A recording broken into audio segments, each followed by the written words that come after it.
In this video, I'm going to show you how to flip a shape in Canva. Even though the feature to directly flip shapes in Canva does not exist, you can still flip the shapes by using two methods.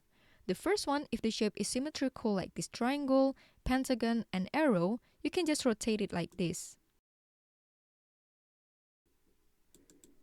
While the second method is for shapes that are more complex like this cloud speech bubble.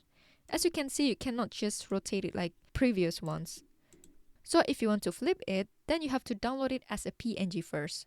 To do that, just click share on the top right of your screen, then click download. Or you can right click the page where your shape is in, then click download page.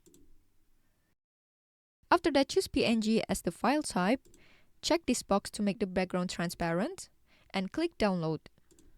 Once the download process is done, upload the elements back to Canva by dragging it like this. Then put it back into the design. Let's delete this one first. Okay, now we can flip the shape. To do that, just select it, then go to the top toolbar and click this flip option.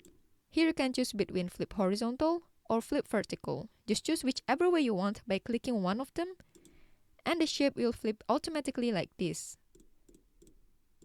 And that's how you flip a shape in Canva. I hope you found this tutorial helpful. Please let me know if you have any questions in the comment section below, and I will try my best to help you out.